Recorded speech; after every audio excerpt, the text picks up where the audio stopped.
জিন তাড়ানোর সবচেয়ে সহজ আমল, জিন তাড়ানোর আমল দোয়া।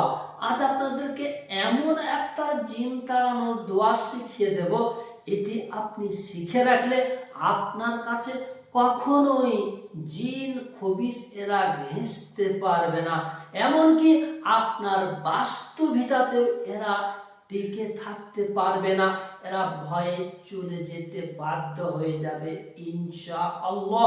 সেই রকমই খুবই আসান ছোট্ট একটা আমল আজ আপনাদেরকে এই ভিডিওটির মধ্য দিয়ে শিখিয়ে দিতে চলেছি।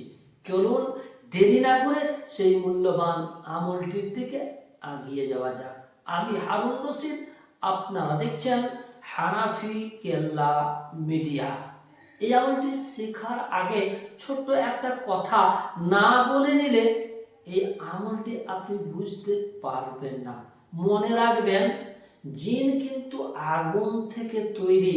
জিনের সঙ্গে খেলা করা, জিনের তদবির চিকিৎসা ঝাড়ফুঁক করা মানে অরিজিনাল কিন্তু আগুন নিয়ে খেলা করা। এজন্যই একটু সাবধানতা অবলম্বন করবেন।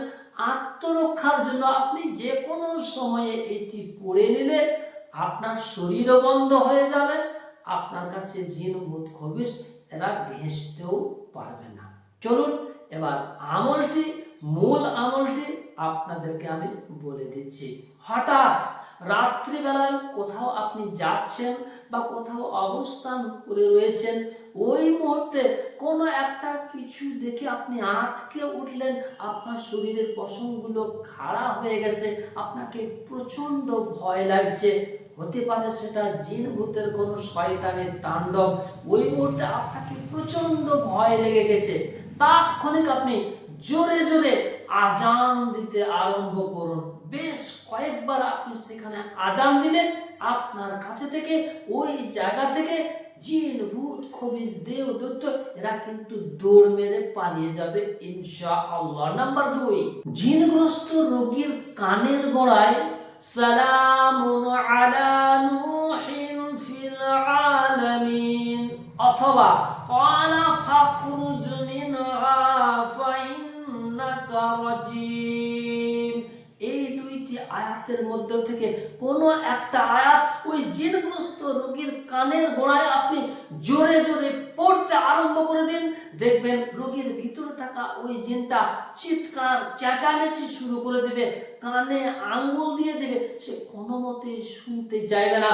আপনি যদি বারবার এটিকে পড়তে আরম্ভ করে দেন, রোগীর শরীর থেকে জিন ভয়ে দৌড়ে মেরে পালিয়ে যাবে ইনশাআল্লাহ।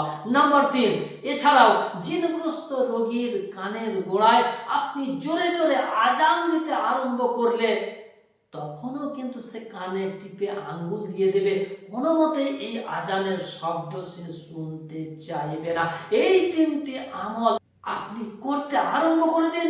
জিনগ্রস্ত রোগীদেরকে সামনে নিয়ে বা আপনার বাস্তু ভিটা থেকে জিনগ্রস্ত রোগীদের শরীর থেকে জিন পালিয়ে যাবে ইনশাআল্লাহ।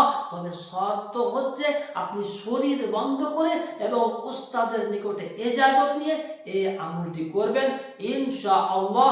আপনি লাভবান হবেন, আপনি ফলপ্রসূ হবেন।